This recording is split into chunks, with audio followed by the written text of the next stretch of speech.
Shalom saudara-saudara yang dikasihi oleh Tuhan Yesus Kristus, berjumpa kembali dengan Renungan Kristen pada hari ini.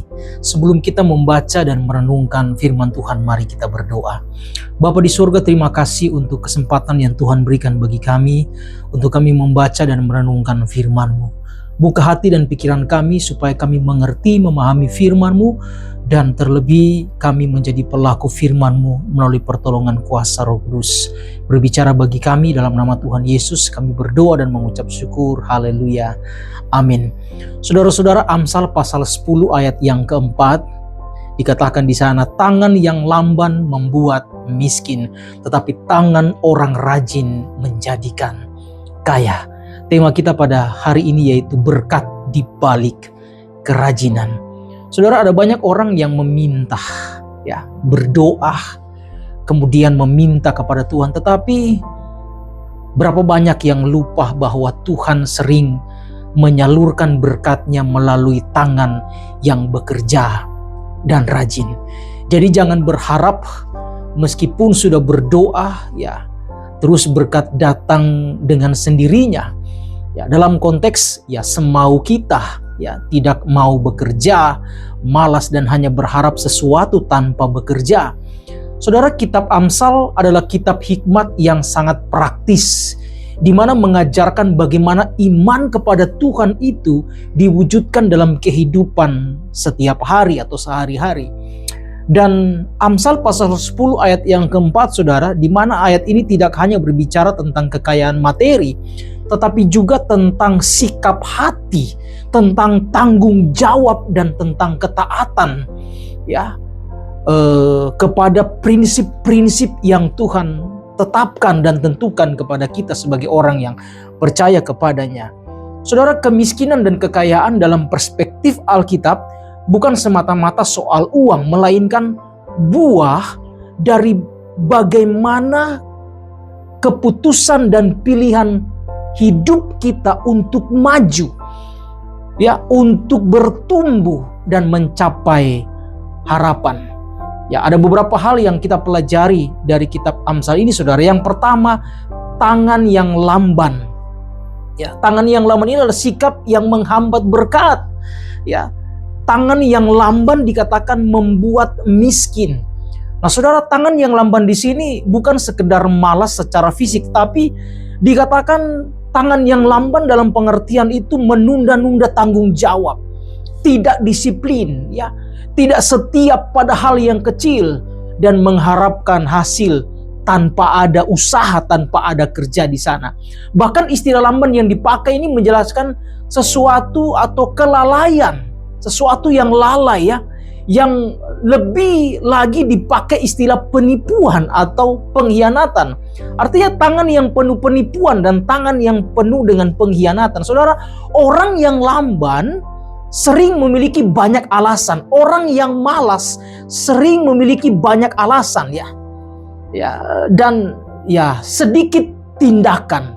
Dalam Amsal pasal 6 ayat 6-11 dikatakan, Salomo menasihati orang malas untuk belajar dari semut yang bekerja dengan tekun tanpa disuruh. Yang menjadi pertanyaan, apakah kita sering menunda-nunda pekerjaan, menunda pelayanan, menunda tugas dan tanggung jawab yang Tuhan percayakan bagi kita. Bahkan ada begitu banyak berbagai macam alasan sehingga terjebak di dalam penipuan yang tadi atau pengkhianatan dengan berkata tidak bisa tetapi sebenarnya bisa, dengan mengatakan tidak mampu sebenarnya mampu, tapi hanya karena malas atau mager, malas gerak dan tidak mau bekerja, maka ada begitu banyak alasan yang disampaikan. Hal yang kedua, saudara, kerajinan adalah prinsip ilahi sebenarnya, tetapi tangan orang rajin menjadikan kaya. Saudara, kerajinan bukan sekedar etos kerja duniawi, tetapi kerajinan juga adalah nilai rohani. Tuhan sendiri adalah Allah yang bekerja. Dia mencipta, Dia memelihara, dan Dia menepati janjinya. Karena itu saudara-saudara dikasih oleh Tuhan, sebuah kerajinan itu mencakup ada kesungguhan di sana, bukan main-main. Ada konsistensi di sana, bukan inkonsistensi. Ada ketekunan meski tidak instan untuk kita mencapai, tapi proses di dalamnya tidak akan mengecewakan ketika kita tekun dalam tugas dan tanggung jawab. Karena apa? Karena kita tahu, kita yakin, kita percaya bahwa itu karena Tuhan, atau Tuhan yang mempercayakan kita tanggung jawab, baik dalam pekerjaan, dalam pelayanan, dalam usaha apapun juga, tanggung jawab yang Tuhan berikan bagi kita. Amsal Kolose pasal 3 ayat 23 berkata di sana, apapun juga yang kamu perbuat, perbuatlah dengan segenap hatimu seperti untuk Tuhan dan bukan untuk manusia. Artinya saudara, segala sesuatu yang kita kerjakan, kita meyakini apapun itu ketika didasarkan dengan pengertian, pemahaman bahwa apa yang saya lakukan, apa yang saya kerjakan itu untuk Tuhan. Ketika saya bekerja, profesi apapun, sebagai dokter, ya, profesi apapun saudara, sebagai pengusaha, ketika kita melakukannya itu dan mata kita tertuju kepada Tuhan, bahwa saya melakukan ini untuk kemuliaan nama Tuhan, maka kita akan mengerjakan itu dengan sungguh-sungguh. Saudara, menjadi pertanyaan, apakah kita bekerja dan melayani dengan kesadaran bahwa Tuhan adalah atasan kita yang tertinggi, ya. Gitu. Walaupun pekerjaan usaha itu milik kita sendiri, tetapi pernahkah kita berpikir bahwa kita punya atasan yang tertinggi, itulah Tuhan, ya. Memandang Tuhan sebagai pemiliknya, meskipun itu adalah milik kita yang kita kerjakan, kita usahakan, tetapi ketika kita mendasarkan semuanya karena Tuhanlah pemilik utamanya, maka kita pasti akan melakukannya dengan sungguh-sungguh, ya. Apa yang Tuhan miliki dalam kehidupan kita, ya, atas apa yang kita kerjakan akan memberikan kita semangat dan tanggung jawab yang penuh, ya, karena kita mendasari semuanya dengan karena Tuhan yang mempercayakan itu kepada kita. Saudara, hal yang ketiga, kekayaan yang dimaksud Tuhan itu lebih dari materi. Kekayaan dalam Amsal tidak selalu berarti harta melimpah, tetapi bicara mengenai hidup yang berkecukupan. Bicara mengenai damai sejahtera. Bicara mengenai relasi yang sehat, baik dengan Tuhan maupun dengan sesama. Bahkan menjadi berkat bagi orang lain, ya. Tetapi saudara, dari semuanya itu, ini yang perlu kita pahami saudara. Dalam Amsal pasal 10 ayat 22, dia menegaskan, berkat Tuhanlah yang menjadikan kaya, jeripaya tidak akan menambahinya.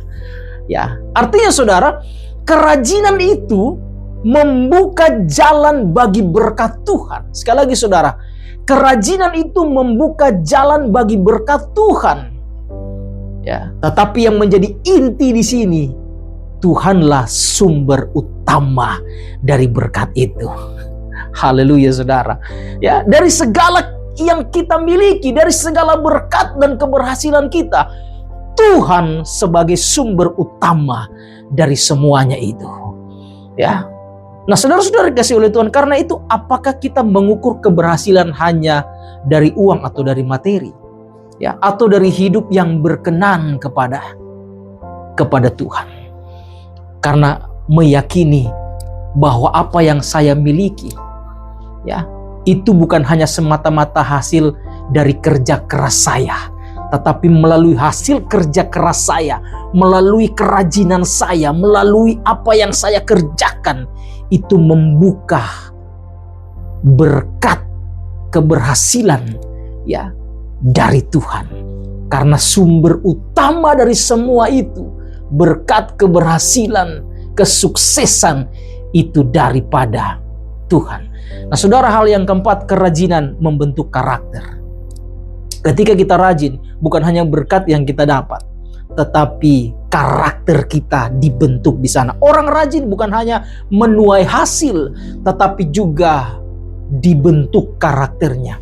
Menjadi orang yang disiplin, menjadi orang yang bertanggung jawab, menjadi pribadi yang memiliki ketekunan, ya, dan kerendahan hati.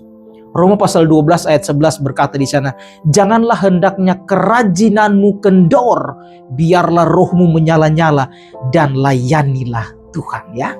Rohmu menyala-nyala, kerajinanmu jangan kendor. Supaya apa? Supaya kita terus melayani Tuhan dari semuanya itu. Kerajinan melatih kita untuk kita setia dalam perkara kecil sebelum Tuhan mempercayakan perkara yang lebih besar lagi bagi kita, ya. Jangan kendor artinya jangan pernah engkau putus asa menyerah dengan situasi dan keadaan, tetapi engkau terus berjuang dalam usaha dan pekerjaanmu. Apa yang engkau kerjakan, ya, maka Tuhan akan memberkati semuanya. Yang kelima, saudara, kerajinan sebagai kesaksian iman. Orang yang malas tidak akan menjadi saksi, tapi orang yang rajin itu pasti akan menjadi saksi di tengah-tengah dunia, ya. Saudara, ya di tengah dunia ini ya ingin sesuatu hasil yang instan, ya. Ya. Hidup rajin dan bertanggung jawab justru akan memberikan kita kesaksian iman yang kuat. Ya. Kalau dunia saja memandang kita malas, ya tidak akan pernah menjadi saksi. Ya. Yesus sendiri berkata, Bapakku bekerja sampai sekarang, maka aku pun bekerja juga. Yohanes pasal 5 ayat yang ke-17 di sana. Menjadi satu teladan. Allah bekerja, umatnya juga yang diberkati harus bekerja. Ya. Kerajinan orang percaya itu pasti dapat memuliakan Tuhan. Kerajinan orang percaya itu pasti dapat memberkati sesama. Kerajinan orang percaya dapat menjadi terang di tempat di mana dia berada, baik tempat pekerjaan, baik tempat di mana dia melayani, bahkan dimanapun dia berada. Orang yang rajin pasti menjadi berkat bagi orang lain. Nah saudara, Amsal 10 ayat 4 ini mengajarkan bahwa iman sejati tidak pernah terpisah dari tanggung jawab. Ketika kita punya iman, maka kita juga harus bertanggung jawab dengan iman kita. Dalam pekerjaan, dalam usaha, dalam pelayanan, ya, iman itu mendorong kita untuk terus bertanggung jawab atas apa yang Tuhan percayakan bagi kita. Tuhan memberkati bukan kemalasan, tetapi ketaatan dan kerajinan. Jadi kalau kita malas, jangan berharap Tuhan akan berkati, saudara. Tapi kalau kita rajin melakukan pekerjaan Tuhan, kita rajin melakukan apa yang Tuhan berikan, tanggung jawab kepada kita, ya, Tuhan pasti akan menyertai kita dengan berkat-Nya.